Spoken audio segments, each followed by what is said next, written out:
Hi friends, welcome to government jobs portal. So మనకి NLC India limited నుంచి అప్రెంటిస్కి notification అనేది రావడం జరిగిందండి.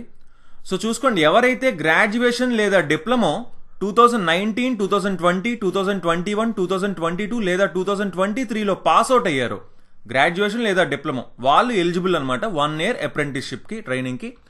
సో పోస్టులు అసలు ఏమున్నాయో చూసుకుంటే, గ్రాడ్యుయేట్ అప్రెంటిస్లో చూసుకుంటే మనకి మెకానికల్ ఇంజనీరింగ్ 75 ఉన్నాయి, electrical engineering 78, civil engineering 27, instrument engineering 15, chemical engineering 9, mining engineering 44, computer science engineering 47, electronics and communication engineering 5, అలాగే ఫార్మసీ చూసుకుంటే ఒక 14 ఉన్నాయి. టోటల్ 314 ఉన్నాయన్నమాట గ్రాడ్యుయేట్ అప్రెంటిస్కి. వీళ్ళకి మంత్లీ స్టైఫండ్ వచ్చేసి 15,000 రావడం జరుగుతుంది. 1 year పాటు ట్రైనింగ్ ఉంటుందన్నమాట. సో అలాగే టెక్నీషియన్ అంటే డిప్లొమా అప్రెంటిస్ చూసుకుంటే మనకి మెకానికల్ ఇంజనీరింగ్ ఒక 95, ఎలక్ట్రికల్ ఇంజనీరింగ్ ఒక 94, సివిల్ ఇంజనీరింగ్ ఒక 49, instrumentation engineering 9, mining engineering 25, computer science engineering ఒక 38, ఎలక్ట్రానిక్స్ అండ్ కమ్యూనికేషన్ ఇంజనీరింగ్ ఒక 8, టోటల్ 318 ఉన్నాయి. వీళ్ళకి మంత్లీ స్టైఫండ్ వచ్చేసి 12,524 వస్తుంది. అండ్ ఇది కూడా 1 year ట్రైనింగ్ ఉంటుందన్నమాట. ఓకే, సో ఏంటి ఎడ్యుకేషన్ క్వాలిఫికేషన్ అంటే, గ్రాడ్యుయేట్ అప్రెంటిస్కి డిగ్రీ ఇన్ ఇంజనీరింగ్ ఉండాలండి, ఆర్ టెక్నాలజీ. ఎందులో ఆ రిలవెంట్ డిసిప్లిన్లో ఎంతవరకు చెప్పుకున్నాం కదా, ఎందులో అయితే వేకెన్సీస్ ఉన్నాయో. అండ్ ఫుల్ టైం ఉండాలి, పార్ట్ టైం కాదు, డిస్టెన్స్ ఎడ్యుకేషన్ కాదు, ఫుల్ టైం ఉండాలి, క్లియర్గా మెన్షన్ చేశారు. ఓకే, సో ఆ ఇంజనీరింగ్ చేసి ఉండాలి. ఫార్మసీకి అయితే బీ ఫార్మసీ చేసి ఉండాలి. అలాగే డిప్లొమా టెక్నీషియన్ జాబ్కి, టెక్నీషియన్ అప్రెంటిస్కి అయితే, సారీ జాబ్ అన్నాను, జాబ్ కాదు, ఇది అప్రెంటిస్ అనమాట. ఓకే, సో డిప్లొమాకి వచ్చేసి మనం చూసుకుంటే ఆ diploma in engineering or technology full time చేసి ఉండాలి, ఆ రిలవెంట్ డిసిప్లిన్లోని, ఇంతవరకు చెప్పుకున్న ఆ డిసిప్లిన్లోని. ఓకే, సో రిమైనింగ్ ఎలిజిబిలిటీస్ ఏంటి అంటే, మనం ఆల్రెడీ చెప్పుకున్నాం, ఏ ఇయర్స్లోని పాస్అవుట్ అయిన క్యాండిడేట్స్కి మాత్రమే వీళ్ళు ఎలిజిబుల్.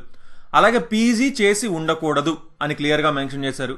ఆల్రెడీ అప్రెంటిస్షిప్ కూడా ఎక్కడా చేసి ఉండకూడదు అని క్లియర్గా మెన్షన్ చేశారు. అలాగే 1 year కంటే ఎక్కువ జాబ్ ఎక్స్పీరియన్స్ కూడా ఉండకూడదు అని మెన్షన్ చేశారు.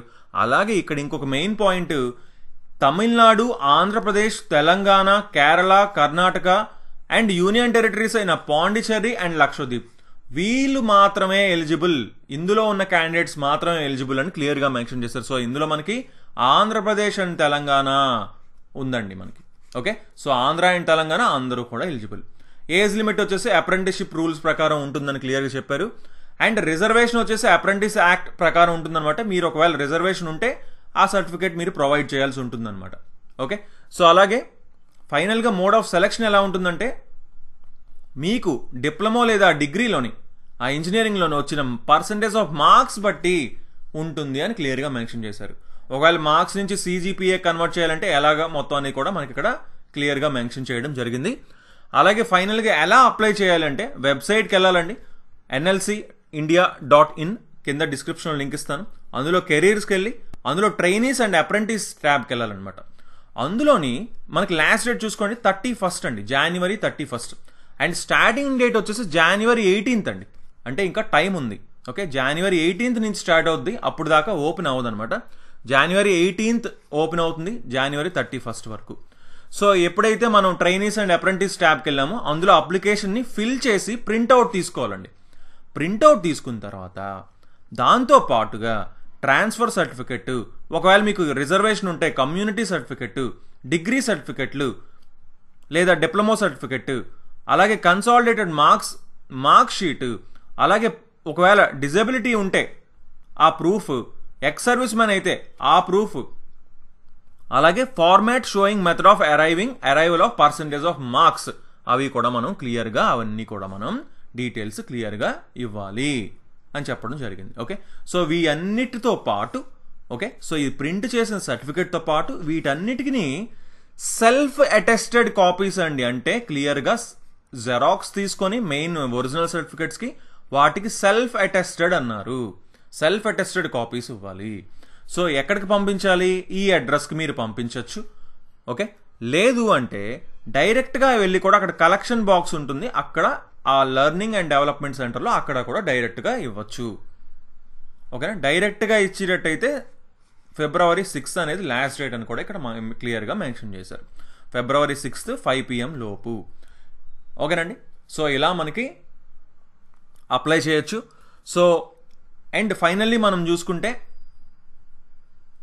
ఎప్పుడు జాయిన్ అవ్వచ్చు అంటే మనకు చూసుకోండి, February 23rd నుంచి February 29th మధ్యలో అప్రెంటిస్షిప్ జాయిన్ అవ్వచ్చు అని క్లియర్గా మెన్షన్ చేశారు.